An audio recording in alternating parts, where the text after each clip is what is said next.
She laughed with her friends. Sometimes I feel like I married an old man. A week later, I found her text with Brian. So I canceled the honeymoon, split our savings, and ended the lease. She called me screaming. I'm 31, and I thought I was building a future with Emily, who's 28. We had been together for 4 years, engaged for almost 10 months, and living together in a rented townhouse. Everything about our relationship seemed steady. We were planning a modest but beautiful wedding. Nothing flashy, just something personal and meaningful. Between us, we had saved about $15,000 in a joint account for the honeymoon and those first few months of married life. I really believed I was moving toward the kind of life people dream of: commitment, stability, and partnership. But as the wedding got closer, something started to change in her. Subtle things at first. Emily began going out with her coworkers more often, claiming it was just happy hours or team bonding. I didn't think much of it at the start. I figured she was just trying to blow off steam before the wedding, maybe ease the stress. I tried to be supportive even though, honestly, I felt left behind. I was working long days, but I always tried to keep our home in order. I'd cook when I could, keep up with the cleaning, and make sure bills were on track. I wanted her to feel supported, so she wouldn't have to carry much stress as we prepared for the next step in our lives. But in return, I started to feel distance. Whenever I'd ask her about her day, her answers became shorter. Fine. Busy. Nothing interesting. Then she'd turn back to her phone or her laptop. I brushed it off as wedding nerves, telling myself things would settle down once we were married. The first real crack showed itself at a dinner with a few of her friends. It was a casual night, just drinks and food, and for the most part, I thought everything was going smoothly. But then one of her friends made a comment, half joking. I can't believe you guys are settling down this young. Don't you ever feel like you're missing out? Everyone laughed, but Emily didn't just laugh. She leaned into it. With a small grin, she said, well, sometimes I feel like I already married an old man. He's stable, but boring. I need someone exciting once in a while. The table erupted in laughter, but my face went hot. I forced a smile, but it didn't reach my eyes. Underneath the table, Emily squeezed my hand as if to say, don't make this a big deal. But I couldn't let it slide, not fully. That night, when it was just the two of us, I asked her directly, do you really think I'm boring? She rolled her eyes like the question itself was ridiculous. Don't be dramatic, she said. I was just joking. Everyone makes those kinds of comments. Yeah, but do you mean it? She sighed, looked at me, and said something I still can't shake. You're great for stability, but you don't get it. You're always working, planning, organizing. Sometimes I feel like you're more of a dad than a partner. I didn't know what to say back. The words sat between us like a weight I couldn't lift. She kissed me on the cheek before bed like nothing had happened, but I lay awake for hours, staring at the ceiling, wondering if the woman I was planning to marry actually wanted the life we were building, or if she wanted something, or someone else. Her words stayed with me for days. I kept replaying them in my head. More of a dad than a partner. It wasn't just a joke anymore. Once you hear something like that, you start to see every interaction through a different lens. Emily carried on as if nothing had happened.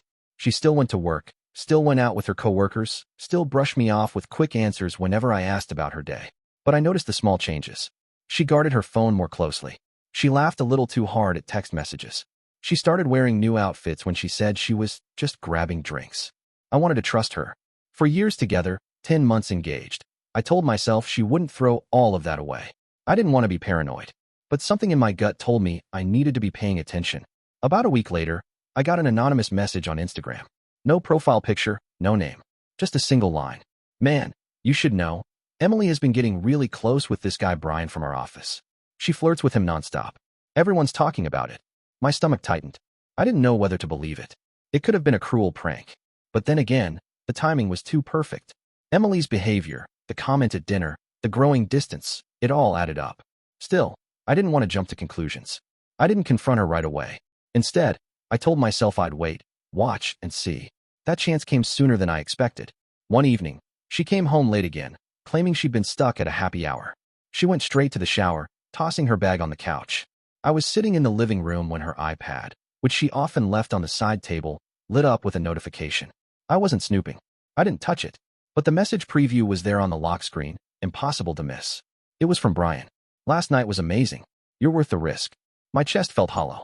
It was as if the floor had been pulled out from under me. But instead of falling, I just stopped. I couldn't move, couldn't think for a moment. I didn't storm into the bathroom. I didn't yell. I didn't throw the iPad across the room. All I felt was cold clarity. Everything I'd been sensing was real. The jokes, the distance, the secret smiles at her phone. It all made sense now. She was cheating. When she came out of the shower, wrapped in a towel, she acted normal. Kissed me on the cheek, hummed while she got dressed for bed, as if she hadn't just torn the foundation out from under us. I sat on the couch, silent, staring at the darkened iPad screen. Inside, something shifted. I realized that rage wouldn't help me here. Begging wouldn't, either. She had made her choice. My job wasn't to convince her to stay, it was to decide how I would leave. So I said nothing that night. I went to bed beside her, listening to her steady breathing, while I lay awake planning. Not revenge, exactly. Not even punishment. Just clarity. If she wanted freedom, she was about to get it. But she wouldn't get it on her terms. She'd get it on mine. The next morning, I woke up before Emily. She was still asleep, curled up under the blanket, phone on the nightstand. I looked at her and felt nothing. Not love, not hate, just a kind of quiet detachment. The woman beside me wasn't my future anymore. She was simply someone I shared a roof with for a little while longer. I got dressed, grabbed my keys, and stepped outside. The air felt sharper than usual, almost cleansing. On the drive to work, my mind wasn't spinning in panic, it was organizing. Lining up decisions, checking them off one by one. By mid-morning, I had already called the travel agent. The honeymoon reservations we'd made months ago were fully refundable. I canceled everything. The refund went straight back to our joint account. From there, I logged into the bank. We had $15,000 saved, our future fund, or at least, that's what I thought it was. I transferred out my half, $7,500, into my personal account. The numbers on the screen didn't feel like money. They felt like closure. My next call was to our landlord. The lease was due for renewal in 6 weeks, and I asked to schedule a move-out inspection instead. He confirmed the date and said he'd send an official email to both of us later that week. I thanked him calmly, like I was just handling routine business. Finally, I found a small one-bedroom apartment near my office. Nothing fancy, just enough space for me. I put down a deposit that afternoon. By the time I left work, the foundation of my exit plan was solid. I went home that evening and cooked dinner like nothing had changed. Emily scrolled through her phone at the table, half engaged in our conversation, laughing at something I couldn't see. I kept my voice even, my smile polite. Inside, I was already gone. 2 days later, it happened. We were sitting in the living room. She was on the couch, scrolling again, when she casually mentioned Brian in passing. Something about a joke he'd made at work. That was my moment. I looked straight at her and said, flatly, "Emily, you don't have to sneak around anymore." I know. Her fingers froze mid-scroll. She looked up, blinking fast, like she didn't hear me right. "What are you talking about?" "The text from Brian," I said. My voice was steady, almost too calm.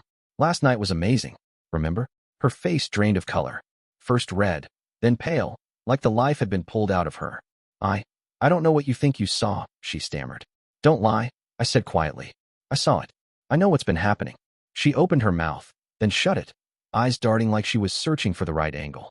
Finally, she whispered, "It was just a mistake. Just one time. It didn't mean anything." I just stared at her. I wasn't yelling. I wasn't pacing. I wasn't breaking down. I sat there with a calm I didn't know I was capable of. Inside, I thought, maybe it didn't mean anything to you, but it meant everything to me. Her words hung in the air. It was just a mistake. Just one time. It didn't mean anything. If she expected me to yell, she was disappointed. If she thought I'd break down or beg her to explain, she was mistaken. I stayed quiet for a moment, then leaned back on the couch. "Then it'll mean nothing when I cancel the wedding, right?" I said. Her eyes widened. "What? No, you wouldn't." "Oh, I already did." Her jaw dropped. She blinked at me, trying to process. "What do you mean?" "The honeymoon's gone. The joint savings is split. I've already scheduled a move-out inspection with the landlord, and I've got a new place lined up. It's over, Emily." For a moment, she just stared at me like I had spoken another language. Then her expression shifted, shock turning into fury. "You're overreacting," she shouted. "We've planned everything. People are flying in. Deposits are down. You can't just throw it all away over one mistake." I looked at her evenly. "No, Emily. You threw it away the moment you decided someone else was worth the risk." She shot up from the couch, pacing like she couldn't sit still. Her voice climbed higher and higher. "You're controlling. You're selfish. You're destroying both of our lives over nothing. Over a stupid slip that didn't even mean anything." Her words bounced off me. I had already detached myself. "You call it a slip?" I said, my voice steady. "I call it a choice. You made yours. I've made mine." Her face contorted, part anger, part desperation. "So that's it. After 4 years, you're just done? You're not even going to fight for us?" I let out a dry laugh, not mocking, but exhausted. "Emily, I fought for us every single day. I built a life. I made plans. I saved for our future. You're the one who went looking for excitement somewhere else. Don't twist this like I'm the one giving up. You already did. For the first time that night, she didn't have a comeback. Her mouth opened, then closed. Her eyes darted to the floor. Finally, her voice cracked. You don't understand. I just wanted to feel something different. To feel alive. I shook my head. And now you feel chaos. Congratulations. You wanted freedom. You got it. She collapsed onto the armchair, covering her face with her hands. A muffled sob broke through her fingers. But even in that moment, I didn't feel pity. Just a heavy kind of relief. The silence stretched. I stood up, walked past her toward the bedroom, and paused in the doorway. You said once I was boring. Stable but boring. Maybe you're right. But boring doesn't betray the person who loves you. Boring doesn't blow up a wedding. Boring doesn't lie. So if that's boring, I'll take it. I left her in the living room, sobbing into her hands. That night, she slept on the couch. I lay in bed, wide awake again, but this time, not in pain. This time, I was planning the rest of my exit. Because no matter what she said or did from here, one truth was unshakable. This relationship was already over. The days that followed felt strangely calm for me. The kind of calm that comes when you've already made the hardest decision and there's nothing left to second guess. For Emily, though, it was different. I could see the tension building, the way she tiptoed around me, alternating between icy silence and half-hearted attempts to act normal. Then the email came. Our landlord sent a move-out inspection notice to both of us. I saw the notification pop up on my phone first, and a few minutes later, I heard her gasp from across the room. What the hell is this? She demanded, holding up her phone. Exactly what it looks like, I replied. We're moving out. Her voice cracked into a higher pitch. You scheduled this without telling me? You actually went through with it. I didn't even look up from the book I was reading. Yes. That was the moment she finally broke. She called me later that evening, sobbing, her voice shaking through the phone. Where am I supposed to go? She wailed. I held the phone to my ear and let the silence linger before answering. Not my problem anymore. Her sobs turned into angry hiccups. She hung up on me. 2 nights later, she showed up at my new apartment. I hadn't told her the exact address, but she must have found it through the lease paperwork in our email. I heard the knock on the door and already knew it was her. When I opened it, Emily was standing there, eyes red, makeup smudged, hair pulled into a messy bun like she hadn't slept. She didn't wait for me to invite her in. She just walked past me, pacing the small living room. You can't do this, she said, her voice raw. You can't just throw me out like I'm trash.